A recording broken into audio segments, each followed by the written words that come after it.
শিয়ালের হানায় মৃত্যু হলো বছর দেড়েকের এক শিশুকন্যার।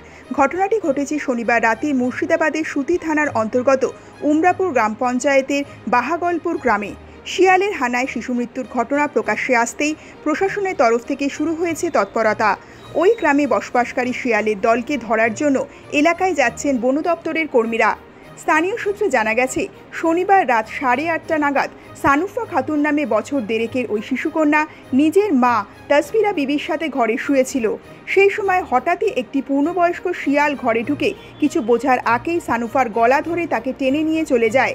বাড়ির লোকেরা বেশ কিছুক্ষণ খোঁজাখুঁজির পর তাকে ফিডার ক্যানেলের নদীর ধার থেকে রক্তাক্ত অবস্থায় উদ্ধার করে জঙ্গিপুর হাসপাতালে নিয়ে যায়। সেখানে কর্তব্যরত চিকিৎসকরা সানুফাকে মৃত বলে ঘোষণা করেন।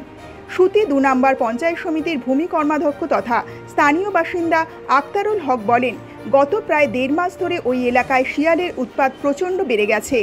এই সময়ের মধ্যে কমপক্ষে 6 জন শিশু শিয়ালের হানায় জখম হয়েছে, যদিও তারা মহিষাইল হাসপাতালে চিকিৎসার পর সুস্থ হয়েছেন। তিনি আরও বলেন, শিয়ালের অত্যাচারে দিনের বেলাতেও গ্রামবাসীরা ঘর বন্ধ করে থাকছেন। রাত হলেই শিয়ালগুলো দল বেঁধে গ্রামের রাস্তায় বেরিয়ে পড়ছে এবং বিভিন্ন বাড়িতে হামলা চালাচ্ছে। গতকাল রাতে ওই শিশুটি ফিডার ক্যানেলের কাছে নিজের বাড়িতে মায়ের সাথে ঘরের মধ্যেই ছিল। কেউ কিছু বোঝার আগে একটি শিয়াল ঘরে ঢুকে শিশুটিকে মুখে করে টেনে নিয়ে যায়।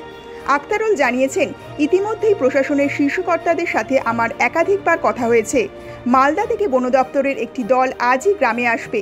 কিভাবে গ্রাম থেকে শিয়ালের দলকে তাড়ানো যায় সেই বিষয়ে আজই ব্যবস্থা নেওয়া হবে।